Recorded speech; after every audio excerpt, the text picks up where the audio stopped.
Hey, how you doing? Good? That's what I'm going to pretend you said. Hopefully you didn't get into some serious stuff. The weekend's coming up, and that means it's time to wind down for some of us. The weekend. It's for chilling. How do you wind down? Reading a book? Taking care of your plants? Going for a bike ride? For the audio listeners, I am pointing to the things in the background. There are some books around me, some plants, and a bike helmet. Some of us like to wind down by going out, meeting up with some friends, karaoke, going to the museum. I'm just kidding. Who does that? Who does that on a Friday night? I mean, I'm sure some people do. No judgment. Some of you get some drinks with friends, mocktails, wine bars, cocktail bars, dive bars? Question mark. Oh yeah, you like dive bars, huh? Well, that's a pretty good option, I'd say. But there's one dive bar in Montreal that you can't go to right now, and you can't go to it tomorrow or this weekend at all. Why is that? Chaps Sports Bar on Saint Laurent is closed right now. Not forever, but they were forced to close by the Régie des Alcools because they were hit with a noise complaint back in the fall. A neighboring landlord hit them with a noise complaint. Too many people were dancing. Dancing's illegal now? Is it 1985? Is it what's that movie? There's that movie Equilibrium. That's a sci-fi movie with like who's in it? Keanu Reeves, I think. It doesn't matter. Art is illegal in that world, and then for whatever reason, you can't dance. I'm like, so I heard about this. I've been to Champs. Not my kind of place, I'll be honest, but hey, I like the vibe there, and I like that my friends go there. I want my friends to have places they go to. They can go to Champs. Will I go to the nice places? That's not true. That's not true. They can also come to the nice places with me. Anyways, I heard about Champs closing, and I thought, what the hell is going on? I thought this was going to be maybe something similar to the closure of La Tulipe, a Montreal venue that was also hit with noise complaints, and they were forced to shut down. It's kind of the story over the last 5 years that the institutions that are sort of the lifeblood of Montreal's nightlife scene, the venues, the bars, are being forced to close one by one, and that's a problem. Where are these people going to go? Where are the frequenters of these dive bars and venues going to go? Maybe they'll go. Sure, of course, there's other venues, but there is an issue where at some point there might not be any more if this trend continues, and I want to know what can happen about it. I want to know what's being done about it. I want to know what are some solutions. Why is this happening? So I reached out to someone I know is very vocal, likes to use a lot of swear words, as you will hear in this episode. God bless him. But as you've probably seen in the title of this episode, I spoke with Sergio da Silva. Sergio is the owner of Turbo House, this show space, bar, cafe that runs out of the Quartier des Spectacles. Sergio, a real punk, or former punk maybe. He has a tattoo on his head. It's pretty hardcore. It's pretty sick. It makes him very easy to spot when I'm out in public. I see someone with a tattoo on their head, bald. I'm like, oh, there goes Sergio. Anyway, Sergio has been running venues for a while now. The current Turbo House is like the third iteration. He has also been hit with noise complaints. And I think over the last few years, he's become very vocal about nightlife policy and the things that politicians are doing that stifles it, and the things that politicians are doing to try to enliven it. I think this conversation was very enlightening. We talked about a lot of stuff, and like I said before, he was quite a bit of swearing. So this is Not an episode to listen to with your grandma around. But I don't know. I don't know your grandma. Maybe you can't listen to it with her. Anyways, like I was saying, Champs Bar, Sports Bar, forced to be closed for a few days, and I wanted to hear about it. I wanted to hear about Sergio's. Anyways, here's the interview. Enjoy.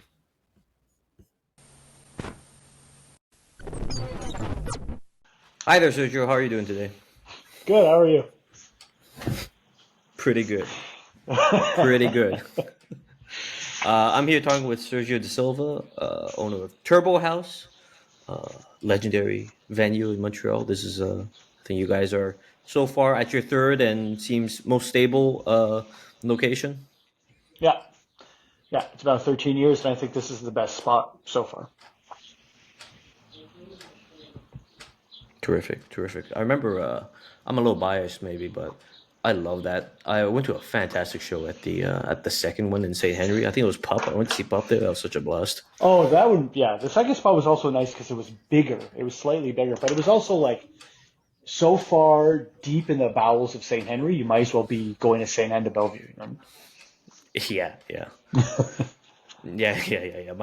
That maybe that's the next one. Maybe if you guys open up a chain, open one up out there. Oh yeah, next to the water. Woo, be But nice. yeah, exactly. Maybe some kind of houseboat. I'm imagining, That's right. you'll A probably get the barge. more noise complaints there. Yeah, I think so. Okay, but we're not going to talk about. We're not here to talk about Turbo House. Well, not exclusively about Turbo House. I brought you on for this interview for this discussion because I saw an interesting post of yours about the announcement of that Champs Sports Bar was going to be closed for a specific amount of time, suspended, as it were. I'm gonna just read this little post of yours real quick. So this is about Champ Sports Bar. It was forced to close for 5 consecutive nights.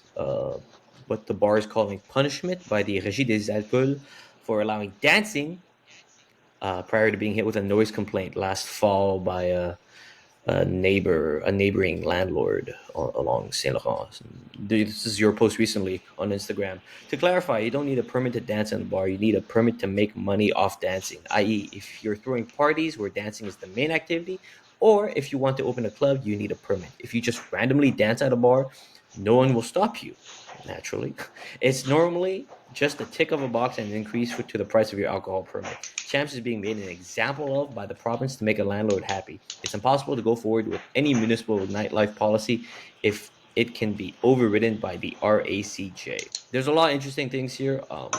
Anytime something happens in sort of the nightlife scene, the culture scene in Montreal, I'm always checking the Turbo House page to see what you're saying, Sergio. But I guess tell me a bit about it. What do you think of this punishment of being closed for 5 consecutive days?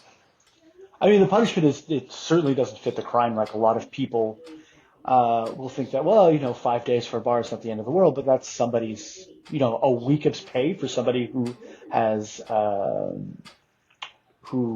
to pay their rent at this time of the year. They just probably paid rent. It's, near the first of the month. They've got to buy groceries. We're in the middle of a housing crisis. Hmm. And so like the employees are the ones who are going to get hurt the hardest.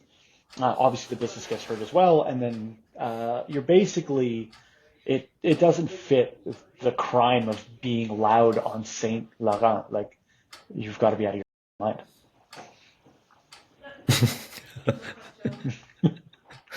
Yeah. I'm curious about this RACJ part you're talking about. Tell me a bit more about that. What's your opinion on that? Well, the thing about this is that that's the most interesting part of this entire case. Like, it's one thing to have a bar get in trouble for a noise complaint, and that is handled by the city of Montreal. But it's something else entirely for a landlord to circumvent the city of Montreal and go directly to the province, and then the province will hand down its ruling, making it whatever the municipal government wants to do null and void. So this Mm. comes into play when you're thinking of things where they're talking about 24-hour bars, when the plateau was talking about eliminating noise complaints for bars, restaurants, and venues.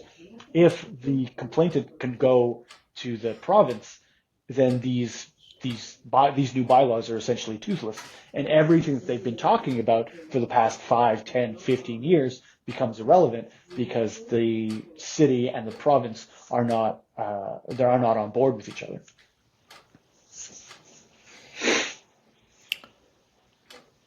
I guess something I read a lot of is how a bunch of the venues across Montreal are sort of at the behest of very different kinds of systems of like bylaws, and it's also there's different levels of regulation. Of course, different levels of I guess public support for these kinds of places as well. Um, I'm kind of curious what you make of the recent announcement. Well, the most recent announcements for Montreal's nightlife policy about these 24-hour zones and so on. The 24-hour zones I find to be like very exciting. There are a lot of Hmm. people who operate within those spaces who are ready, willing, and capable of making the most of that time slot. And there are people who are very excited to be a part of that. And being able to sell alcohol during those times will certainly make things easier. And, Hmm. may potentially make things a bit safer in terms of the things that you can consume and, kind of be a little more careful with what you're consuming. So that's for me a great thing. There are some other weird things that I find to be sort of less good, I guess, that are sort of less interesting. One thing in particular that Hmm. really kind of like gets stuck on me all the time is when they talk about soundproofing. Um, it's the kind of thing that hit me directly in the brain where it's like, do you know when you're in a situation where somebody's talking about something that you know a lot about and they're just Hmm. talking a ton of they don't know at all what they're talking about. That's how I feel about the soundproofing. It is a solution that they're kind of trotting out to kind of trick people into thinking this is some sort of like catch-all magic bullet for the noise that's happening. The idea that you can refurbish a place like La Tulipe that is 100 years old to be soundproofed so that it can meet the bylaws that are already in place is like beyond crazy. Hmm. It's monetarily impossible, physically impossible. All of that, it just does not make sense.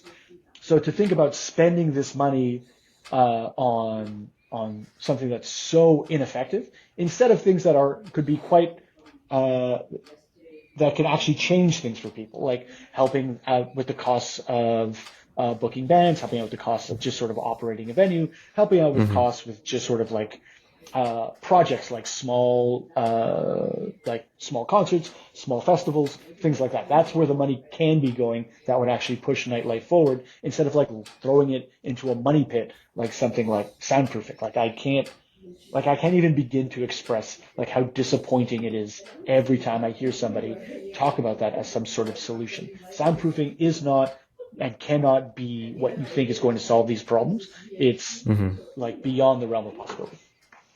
Right, right. It's like I guess what you're saying is like we have on one hand you have the soundproofing sort of solution, which doesn't really I think help the venue itself. It's this idea of a protection of the venue from potential complaints by neighbors. And I guess what you're saying is what's much more helpful is that is sort of the helping aiding in day-to-day operations, the sort of lifeblood of these venues, which is actually the culture and the shows that they provide space for. Exactly, 100%. I wanted to ask you a bit about I guess what would you do in Champ's place? Like, how do you deal with these sorts of noise complaints? I know, as I understand it, you own the space above your venue as well, right? Yeah, so the two apartments that are directly above the venue that we made sure that they were going to be under our control when we signed the commercial lease downstairs. We didn't want to have noise complaints from the people upstairs, and so the best way to do it would be to sort of like we just pay the rent there. And then now one of them is my Of course. personal house, and then the other we use for bands who are traveling through. But in terms of what Chance can do, unfortunately, they're stuck, you know, dealing with the whims of this person who lives next door who wants nothing more but for them to leave. So basically, how they get out of this is sort of like, is, not going to be easy. Hmm. Like there's no quick Right. fix.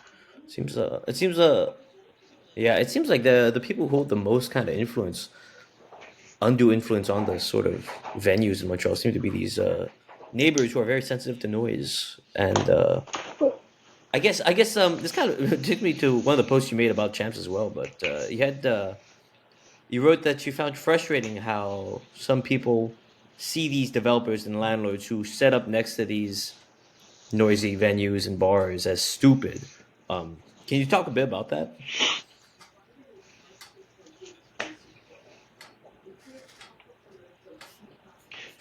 okay, perfect. So the big thing with that is that I don't actually believe that a lot of these complaints are actually about noise. That's not what the issue is. The issue is that, especially with, like, I'll keep coming back to La Tulipe because it's a perfect example of everything that everybody's been talking about for the past God knows how long. You Hmm. have a situation where the noise isn't the issue. The person who's making the complaints doesn't even live in that building, but they're abusing bylaws to be able to get La Tulipe out. And La Tulipe can't be used for anything else. It can only be used as a venue. It's a historical building. So now the next sort of step in their plan, I guess, would be let it become derelict to the point where they can tear it down and then they can build more condos with disgusting lime green highlights like you see everywhere in this city. And, It's always lime green. it's always lime green. I don't understand. I can't stand it. But they have these sort of buildings and like that's sort of the play here. The play isn't the sound issue is an easy thing to say, and it's an easy bylaw to abuse in order to get access to the spaces that you want. So, because there is no hard concrete law in terms of what constitutes a loud noise.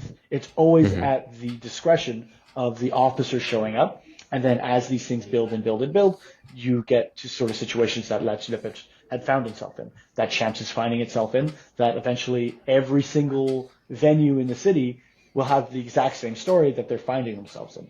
Every now and again, yes. It's not like people are having, house parties in a residential neighborhood where, you're trying to go to bed to try to go to work and then Hmm. this is becoming an issue. It's places that people want access to, and the easiest way to do it is by abusing these bylaws and having these people thrown out through either, you know, more and more mounting fines or, having the place stay vacant long enough that they can tear it down and do what they want with it. So it's sort of like a war of attrition. Then they're just slowly trying to cut these places off from, like, I guess, I don't know, funding support.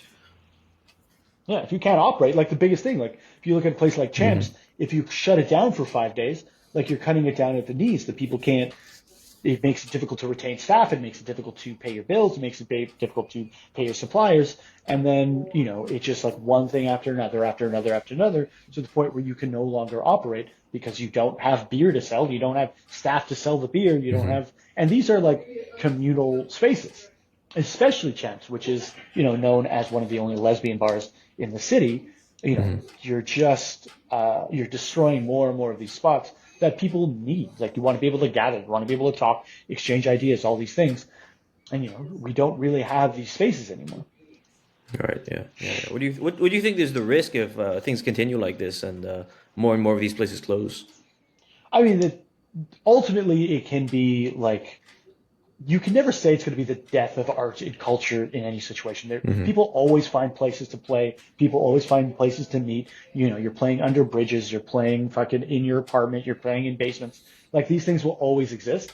But in the short term, it will certainly make things more dangerous as people are trying to find places to go. Like DIY spaces, a lot of them don't conform to some of the safety protocols that you need. You look at spots like uh, you look at spots like trackside and what happened out there. Like there's a number Right. of things that could go wrong if you're not taking care of the spaces properly, and you're not, behest to sort of like the to some of these rules and regulations that are in place to keep everybody safe physically. So in the short term, I can see that being absolutely a problem, as well as just having like a disconnect between like the city that you live in and the places that you want to exist in just are no longer available to you. You feel disconnected from Hmm. your community. Like that can't be allowed to happen just because somebody wants to fucking turn a building in the plateau into a condo, like just so for Right. you to be able to benefit at the you know to everybody else's discomfort. Right. Right. So that's yeah, yeah. There is that thing of I don't know. I guess people always find. I really like that comment about how people always find a way that like no matter what happens. Like I mean, even under like some authoritarian boot, people will find a way to be creative. People will find a way to share culture and play around with each other. I have been to my fair DIY shows. Those places always did kind of sketch me out. Maybe that's a bit of the appeal. I remember going to one where it felt like they had like a second level, and I was so surprised that they had that. But it was like put together with like two by fours. I always thought people going up up to the top level were very brave. Yeah, it's But yeah, and yeah. it could be fucked up. Like you think about that thing that happened at Ghost Ship in Oakland a little while ago, where a bunch What's of this? people died. The I'm place, not familiar. if you look back, oh, I think it's probably in the late 20 teens. Ghost Ship in Oakland, like the place had burned down, Oh and wow. a lot of people got hurt, a lot of people died. I'm not saying specifically it's that the fault of the people running that space or that space specifically, but those are the kinds of things that you run into when you're using whatever space that you can to make art happen. Sure. You end up in these sort of like more dangerous spaces, more dangerous than you should be. You Right. shouldn't Right. be out. Yeah. It shouldn't be a risk to go to a fucking gig. You know what I mean? Right. You should Yeah. have to Yeah. worry Yeah. about Yeah. burning alive in a goddamn compound somewhere. Yeah. Yeah. Yeah. Yeah. Do I want to see these eight punk bands and maybe I'm gonna catch fire? I don't know. No, it's never worth it. Is that? Do I There's want to nothing worth support it. the scene? Yeah. Yeah. Give my life for the gig, brother. I'm gonna be near the door. Yeah, it's a No, I see what you mean. Then I guess what you're saying is, I guess with the shot. I mean, you see this in a lot of other. Not even like I feel like you see this in a lot of other spheres, right? Once something is sort of there's no longer a safe public space for it that's sort of I guess regulated or something like that. It doesn't stop it from happening. People will still make it happen, but then it happens in more dangerous and precarious circumstances. exactly. Right. Yeah. Yeah. I'm kind of wondering, like, we're talking about like Oakland and like other places. Is there kind of stories of like cultural or nightlife policy that you sort of think are good models that Montreal and other parts of Canada should work towards? Oh, absolutely. Like there are some rules in like London. There's some in New York. I think they put them in. I think Toronto was messing around with it as well, where they have this one rule, the agent of change rule. And if you're talking about nightlife policy, this is always going to come up. Hmm. Basically, the idea is that whoever comes in and causes the change to happen in a particular ecosystem, it's up to them to mitigate the damage they make to everybody else. Mm. So, for example, if I, as a venue, were going to go to a residential area, the onus would be on me to make sure that it's not disturbing the people who are already there. So I'm not loud. I'm making sure people outside aren't screaming, and the quality of life for everybody there can remain the same. Same thing if you're a developer. You're moving into the Cactus Spectac, you're putting up a condo building. It's up to you to make sure that the people who are buying your units are soundproofed, are staying in line with the rest of the community. And if you can't, then you can't move in. Or at very least, you can't make complaints. You can't make noise complaints. You can't do any of that because the onus is on you because you're affecting the change in the ecosystem. Oh, wow, that's kind of incredible. Yeah. So it's like it makes it so someone coming in somewhere, it's sort of like they have to sort of find a way to fit in, right? There's something I like that about sort of being about a new entity sort of having to defer to existing kind of like I guess social uh, uh, uh, rules or of the area. Of course, because if the area is historically this way, then Hmm. you don't have the right to come in and switch it and make it go towards your whims.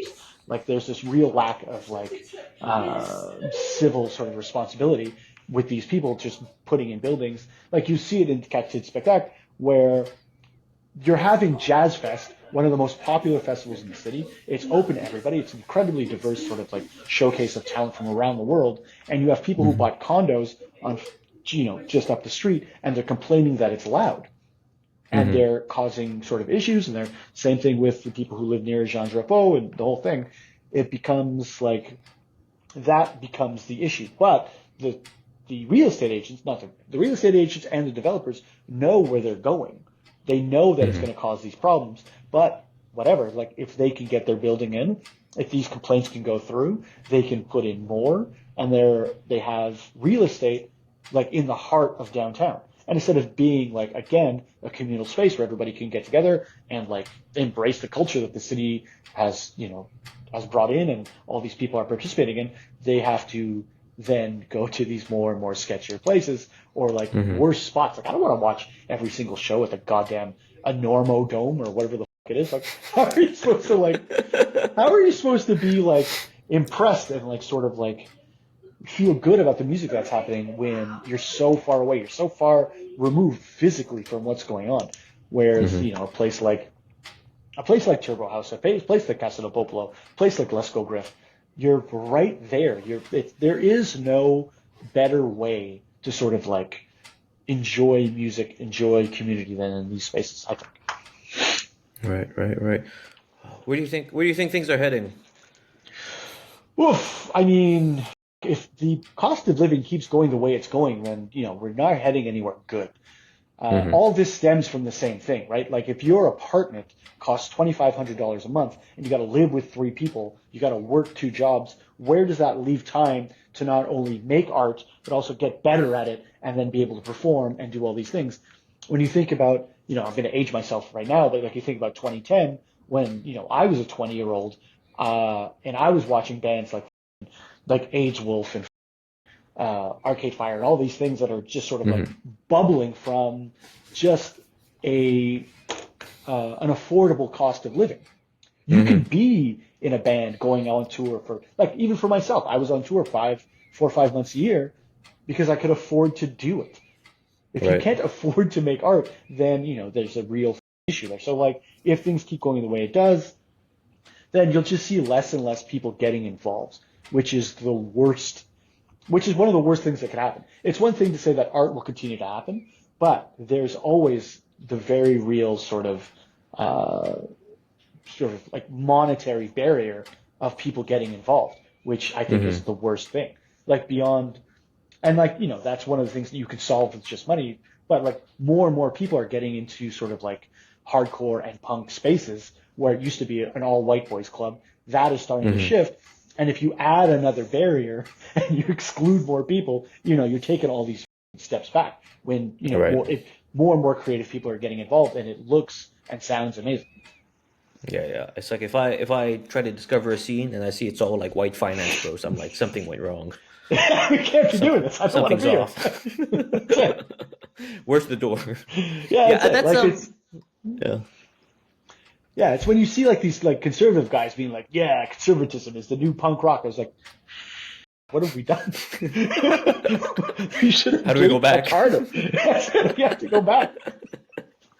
No, yeah, that there's I mean that's a whole discussion in and of itself and how these sort of like I guess aesthetics are sort of adopted by more like reactionary right wing forces. But I think going back to that point about like bands like Arcade Fires, like Montreal in the early 2000s, is like notoriously a cheap place to be, right? And I think Hmm. some people just imagine it. Oh, it's just a creative time. It's like no, it was actually like really cheap to stay here. Like I had like friends who had apartments for like, and they pay their rent was like 250 a month, and they're artists, right? And they're just able to afford, like they would Oh work yeah, their job, whatever it was, part time, pay their rent, and then the rest of the time they can dedicate to just creativity, making art, making music, painting. And I think it's something that is, I think people seem to forget about at least, or at least well, they might not emphasize it enough.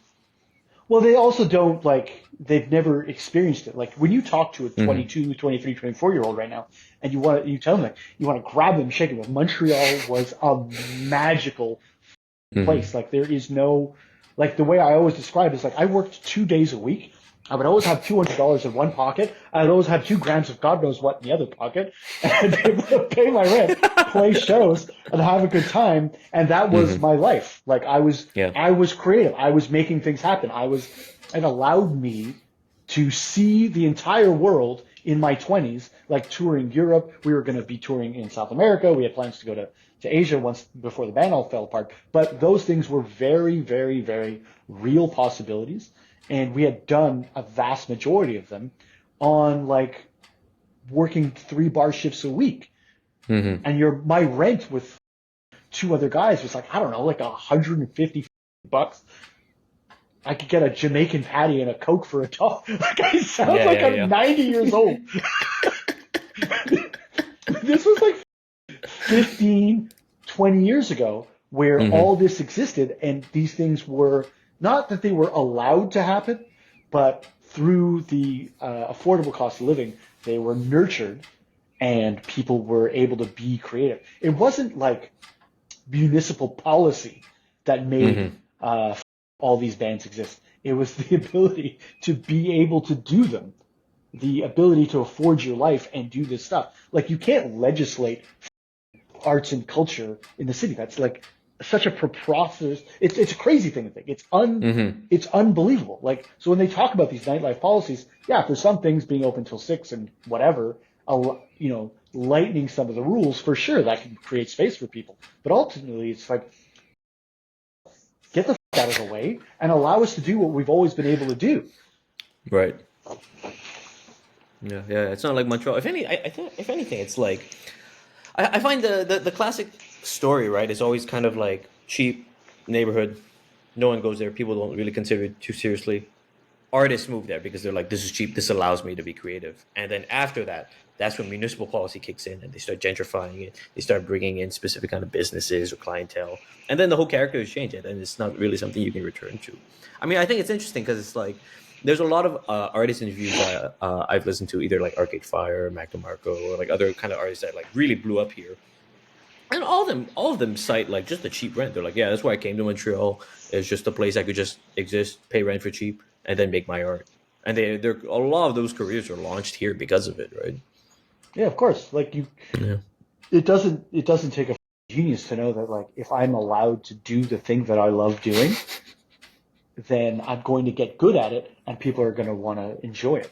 And I'm going to Mm. enjoy myself. But if I'm like struggling every day to like put food on my table and like, God, I couldn't imagine like having a kid or God knows what, having any sort of like semblance of like a regular life and then trying to create art in this sort of environment. Like it doesn't make any sense. Even as like a single 22-year-old living with 5 people, like your whole Hmm. is all fucked up. You can't afford to do anything. And like I'm not gonna Hmm. say that's the situation for everybody. But again, when you create these monetary barriers along with all the other barriers that are already in place, it just makes things like too difficult to even care about. You're like, I'm not, why Hmm. I'm gonna, I could just be in a noise band with all my roommates, but I'm not going to because I gotta work a third shift at Harvey's or whatever. Right. Yeah. Yeah. Yeah. Yeah. Yeah. Yeah. Yeah. No. No. I think this is a good place to end. Anything else? Okay. Anything else you want to add to the conversation, Sergio? No, I mean that's pretty much it. Like I've always been like a big advocate of like just sort of like community and like the people that are around you are the people who are going to make things work. Like you can't wait for the government or some sort of municipal sort of bylaw to come in to fix things for you. You're just going to have to do them. And then Hmm. eventually people are going to have to either adjust or they'll kill you, I guess. I mean, that seems like where we're going. But until they kill you, you got to just keep doing it because like at the end of the day, like what else are we, like you don't, we're not alive to go to work. We're not alive to make sure that the cops have somebody to kick the shit out of. Like, there has to be something more. Yeah. Yeah. Yeah. Yeah. Some, yeah. maybe it's going to a dangerous venue, watching eight punk Yeah, and bands. like getting, lighting yourself on fire. Who knows? Yeah, yeah, yeah, yeah. Thank you very much, Sergio. Appreciate the time you took to chat with me on this issue. No stress. Be good.